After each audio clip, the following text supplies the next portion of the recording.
Buongiorno cari amici e benvenuti anche oggi nel canale del vostro Marietto Veneziano. Da come avete visto dal titolo, che è un titolo molto roboante e che potrebbe interessare molte donne, il vostro Marietto ha preso questo titolo proprio per, in un certo senso, dare qualche consiglio in questa direzione. Ma prima di iniziare questa pillola, micropillola, il vostro Marietto vi chiede di iscrivervi al canale di Ildegard Marietto Veneziano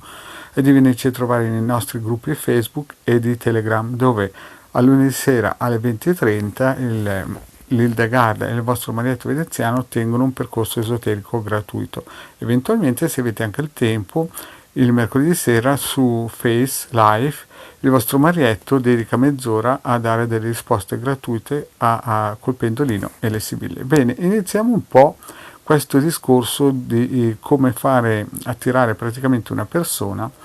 nel proprio cuore, perché girando sul tubo o sui siti di Face si vedono molti predicatori che danno tutti i consigli più disparati a queste signore, a queste donne, queste potenziali predatrici di come accalappiare questo uomo che teoricamente si ama e si desidera. Ne ho sentiti di tutti i colori.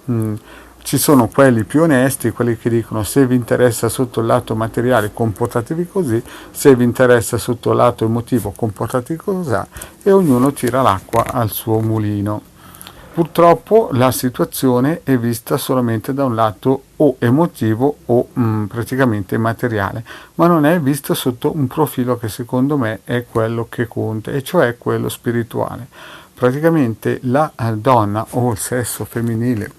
dovrebbe cercare invece un'altra cosa in un uomo per attirarlo, e cioè se è la propria anima gemella. E questo chiaramente è una cosa molto più importante, perché questo qui si ripercuote poi per l'eternità. Infatti noi in questo periodo storico stiamo vivendo un periodo magico a livello economico, e quindi abbiamo molto più tempo per dedicarci alla ricerca della nostra anima gemella. Se è aperto uno spiraglio, una finestrella temporale che sicuramente non durerà ancora molto, per poter fare in modo che la nostra parte del cielo, l'altra metà del cielo, possa essere ritrovata. Chiaramente questo qui è un discorso che vale soprattutto per i cabalisti. Ho già spiegato in altre pillole che bisogna prima di tutto cercare la metà vibrazionale equipollente alla nostra, o massimo 1500 bovis differenti, perché se no nella vita si potrebbero avere dei problemi, cioè nella vita, diciamo nell'unione di coppia si potrebbero avere dei problemi, e quindi questo taglia già molte possibilità di persone che magari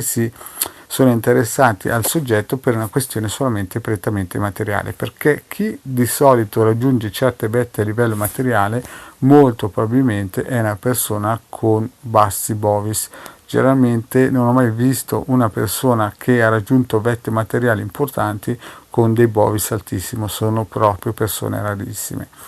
Poi bisogna anche prendere in considerazione un'altra cosa, che noi ci rincarniamo, e se non raggiungiamo questo scopo in questa incarnazione, che magari noi siamo perfettamente sani, abbiamo la possibilità di studiare, imparare,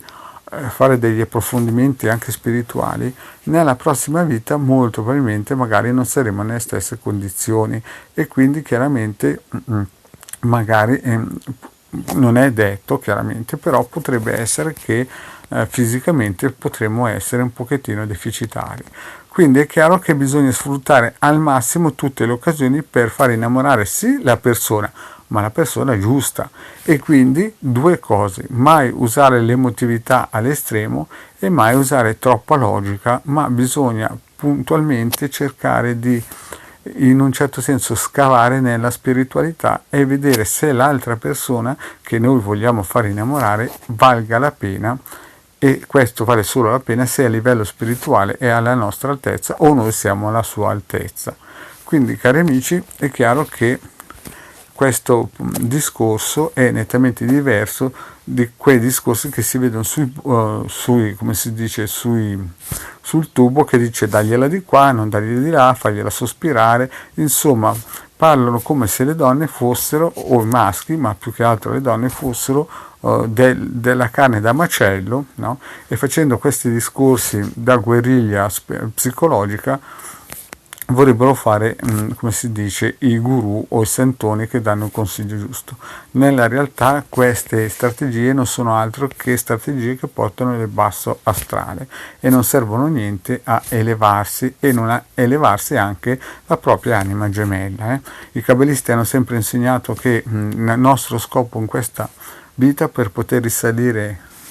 nell'albero della vita, è proprio quello di ricercare primariamente l'anima gemella, e quindi di conseguenza tutto quello che noi dobbiamo fare è improntato alla ricerca della nostra anima gemella, e solo a quel punto lì noi potremo muoverci con tutte le strategie possibili e immaginabili. Tutto il resto è come buttare le proprie perle ai porci. Certamente questo qui è un discorso un po' duretto, un po' fuori dagli schemi commerciali, perché appunto, come ho detto,